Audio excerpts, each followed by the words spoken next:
Palm paradise Gorakhpur की आलीशान society. एक साल पूर्व गोरखपुर लाइव ने एक खबर चलाया था जिसमें एक पत्र जारी हुआ था। यह पत्र यह था कि तीनों पार्टनरों के बिना सहमति से कोई रजिस्ट्री नहीं होगी।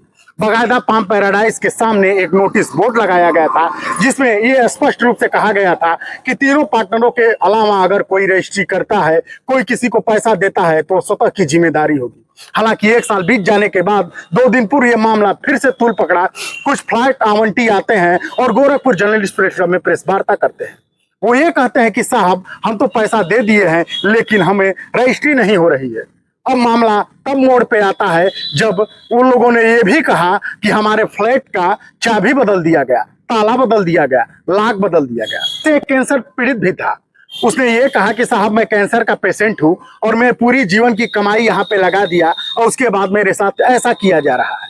बताया तो ये जा रहा है कि जो 2 अन्य पार्टनर हैं केके ग्रुप और विकास केजरीवाल, केके ग्रुप यानी कि निष्कान आनंद और उनके पिता जगदीश आनंद हैं, वहीं विकास केजरीवाल एक अन्य पार्टनर है। बताया ये जा रहा है कि पैसे के लेन देन की वजह से इन लोगों ने आपत्ति की जिसका खामियाजा फ्लैट आवंटी उठा रहे हैं। इतना ही नहीं है, तमाम ऐसी सुविधाओं के नाम पर पैसा वसूला गया है। हालांकि पार्टनरों को कोर्ट की एक नोटिस प्राप्त हो चुकी है, हो सकता है दूसरी नोटिस भी आज या कल में प्राप्त हो गई हो या प्राप्त हो।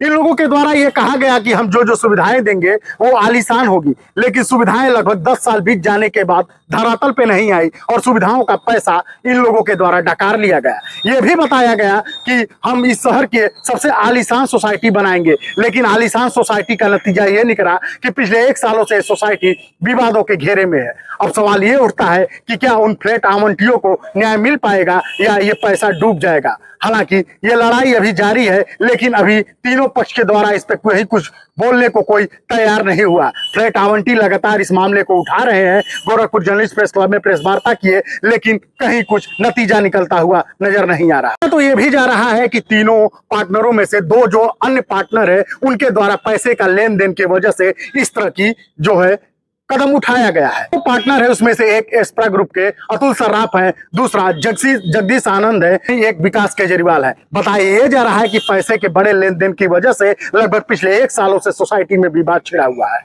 और सोसाइटी में विवाद की जड़ मूल रूप से जगदीश आनंद और विकास केजरीवाल है।